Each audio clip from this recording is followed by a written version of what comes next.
কামনা মরণ আমার আশার হবে, মরণ আমার আশার হবে, হবে না গো যন্ত্রণা। জোরে সুবহানাল্লাহ। যেথায় আমার শাহে মদিনা বাজার, যেথায় আমার শাহে মদিনা। আল্লাহুম্মা সাল্লি সাইয়্যিদিনা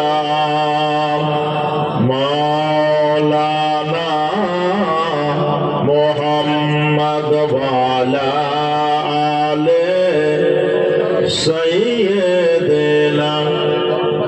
মাওলানা মুহাম্মদ সাল্লাল্লাহু আলা মুহাম্মদ সাল্লাল্লাহু আলা মুহাম্মদ হরদম জবান से निकालो पाक नामे मोहम्मद हरदम ज़बान से निकालो शफीआना मोहम्मद सल्लल्लाहु अलैहि वसल्लम। बाबा जी আমার যুবক ভাইরা দেখুন আমার নবীর আদর্শ কত সুন্দর। এই যুবকেরা আজ সেই নবীর আদর্শ মানতে তুমি রাজি না, তোমার নবীর আদর্শ মানতে তুমি রাজি না। বলছো আমরা নবীকে ভালোবাসি, আল্লাহকে ভালোবাসি, কিন্তু আল্লাহর যেটা বিধান, নবীর যেটা আদর্শ, এই আদর্শ তুমি আজ পোশাক পরেছো। কোন নায়ক কেমনি ভাবে পোশাক পরে, কেমন ভাবে চুল কাটে, সেইটার দিকে তুমি নজর দাও। কিন্তু তোমার যে ইসলামিক পোশাক, তুমি সেটাকে আজ বৃদ্ধা আঙ্গুলি দেখাচ্ছ। যুবক ভাইরা কোন নায়ক কিভাবে চুল কাটছে, এটার দিকে তোমার নজর। এমনও কিছু পুরুষ আছে ভাই, এমনও কিছু পুরুষ আছে যে এমন প্যান্ট পরে যে বসে পেশাব ফিরবে এর কোনো রাস্তা নাই। এরকম আছে না নাই ভাই? হ্যাঁ, ও যে বসে সুন্নাতি ভাবে বসে পেশাব করবে এরকম কোনো রাস্তা ওই যুবকের নাই। কিন্তু ভাই গো কি হবে, কয়েকদিন পরই তো মরবা তুমিও, তোমাকেও তো একদিন রেখে আসবে কবরে। মাত্র 3খানা কাফন তোমাকে দিবে, আর আমার মা খালাদেরকে দিবে 5খানা, এর বেশি না ভাই। যুবকেরা আজ আলেম ওলামাদের ডাক করলে তোমরা আসতে চাও না, মসজিদে আসতে চাও না, আজ মাদ্রাসায় তোমার সন্তানকে শিক্ষা দিতে চাও না।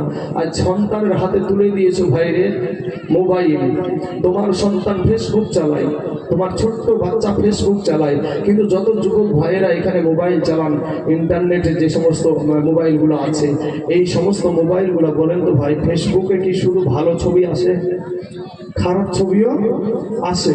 ছোট অবস্থা থেকে তোমার সন্তানকে তুমি খারাপ উলুঙ্গা ছবি দেখাচ্ছ, মা তুমি সেই সন্তানের কাছ থেকে কিভাবে খাবার চাও, কিভাবে তুমি বৃদ্ধ হয়ে গিয়ে সেই সন্তান তোমাকে খাবার দিবে? ও মা খালারা, আমি তাইজুল ইসলামকে আমার মা জন্ম দিয়েছে, এমন একটা জায়গায় আমাকে শিক্ষা করেছে, সারা দুনিয়ায় একদিকে তো আমার মাকে নিয়ে, আমার বাবাকে নিয়ে আমি তাইজুল ইসলাম একদিকে। মুসলমান যুবক ভাইরা, ও আমার পর্দার আড়ালের মা খালারা, আপনাদেরকে বলবো, মা আপনার সন্তানটা কাল কিয়ামতের দিন আপনাকে বলবে যে আমার বাবা আমার মা জীবনে কোনোদিন একটা থাপ্পড় দিয়ে আমাকে মসজিদে পাঠায়নি, মাদ্রাসায় পাঠায়নি, অর্থাৎ আমাকে যদি জাহান্নামে দিতে হয় তাহলে আমার মা বাপকেও আগে দেবে। সেদিন বাবা দৌড়াবে বেটার পিছনে, বেটা দৌড়াবে বাবার পিছনে, কেউ কারো হবে না ভাই। যাদের জন্য তুমি মেহনত করছো, কষ্ট করছো, আজ নামাজ পড়তে বললে বলছো তুমি কাজ নিয়ে সময় পাই না, যাদের জন্য কাজ করছো এখনই তুমি মহিলা দেখো, এক্ষুনি মহিলা দেখো, তোমার জন্য আর কেউ নাই। এত কাঁদবে, আমি এক্ষুনি এখানে মারা যাবো, তো এক্ষুনি এখানে মারা যাবো। আমার বাচ্চার মৌলানা আব্দুল কুদ্দুস রেজভী সাহেব আমার বাবাকে, আমার বাবার একজন বন্ধু মানুষ এবং যথেষ্ট দুজনের ভিতরে সম্মান দেওয়া লেনা দেনা উঠা বসা আছে। সঙ্গে সঙ্গে আমার মাকে যখন ফোন দিবে যে বোন রে, তোমার বেটা তাইজুল ইসলাম গোড়াগুলির জমিনে এসে, গোড়াগুলির জমিনে স্টেজে বক্তব্য দিতে দিতেই মারা গেছে, সঙ্গে সঙ্গে আমার জনম দুঃখিনী মা, পেটে ধারণী মা যেই মা আমাকে 2 বছর দুগ্ধ খাওয়াচ্ছিল, সেই মা মোবাইলটা টান দিয়ে ফেলে দিয়ে বলবে, বেটা রে, রাত 12টায় 1টা 2টো 3টের সময় কে এসে আর মা বলে ডাকবে। আপনারা যখন আমার লাশখানা নিয়ে আমার গ্রামে প্রবেশ করবেন, রাস্তার 2 পাশ দিয়ে আমার চেহারাখানা দেখার জন্য সবাই অপেক্ষা করবে, কিন্তু ভাই যখন আমাকে গোসল দিবেন তখন দুনিয়ার কেউ ওই পর্দার ভিতরে গোসল সেই সময়টাই করবে না। ওই পর্দার ভিতরে আমাকেই গোসল দিবে। আমার ছোট্ট বেটাটাকে, আমার ছোট্ট বেটাটা আমার বিবিকে বলবে, বাগো আমার আব্বু ওই পর্দার ভিতরে গোসল কেন করে গো মা? আমার মা, আমার বিবি তখন বাবাজি আমার সন্তানটাকে বুকে টেনে টেনে বলবে, বাপরে বেটা রে, তোর আব্বা আর জীবনে কোনোদিন বাইরে গোসল করবে না। বাবাজি আমার মা গলা কাঁদতে কাঁদতে গলার স্বরটা ভেঙে ফেলবে। আমার বাবাকে কেউ বুঝাতে পারবে না, আমার মাকে কেউ বুঝাতে পারবে না, আমার ভাইকে কেউ বুঝাতে পারবে না, আমার বিবিকে কেউ বুঝাতে পারবে না, আমার সন্তানকে কেউ বুঝাতে পারবে না।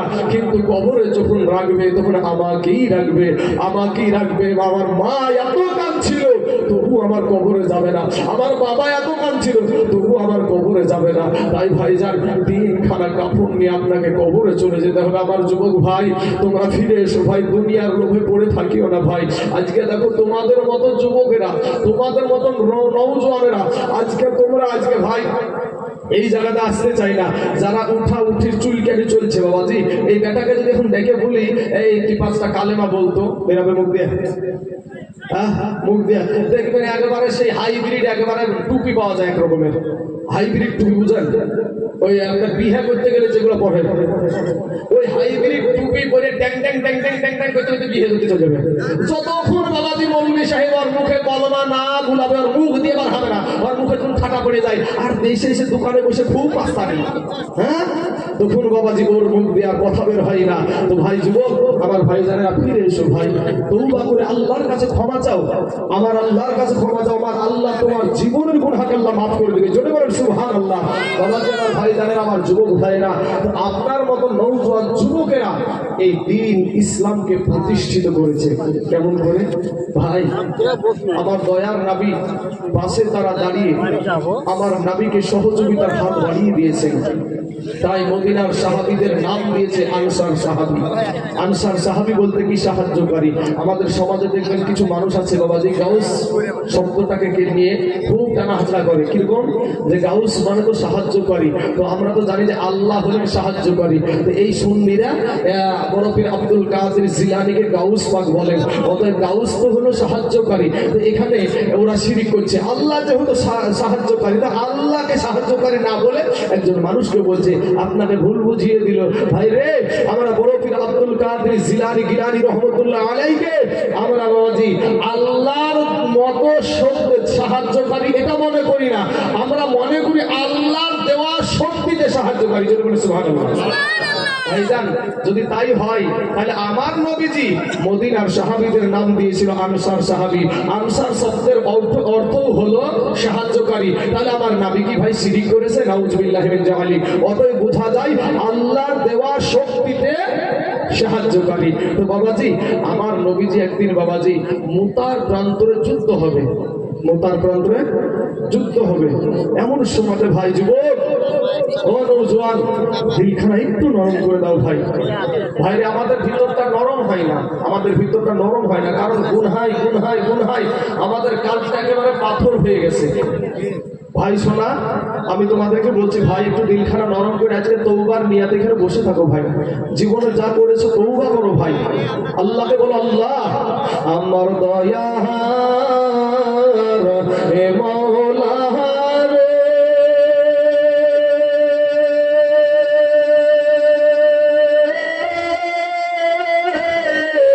আমার মায়ার মাহবুব রে, কোথায় গেলে পাইব তোমার ঠিকানা, কোথায় গেলে পাইব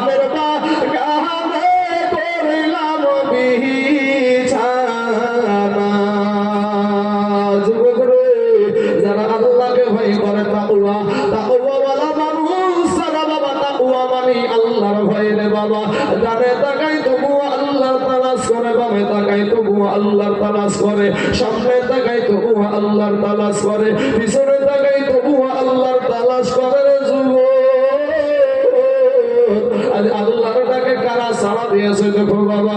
আমার নবী যখন বললেন মুতার প্রান্তরে যুদ্ধ হবে, এমন সময় বাবা যে ওই মুতার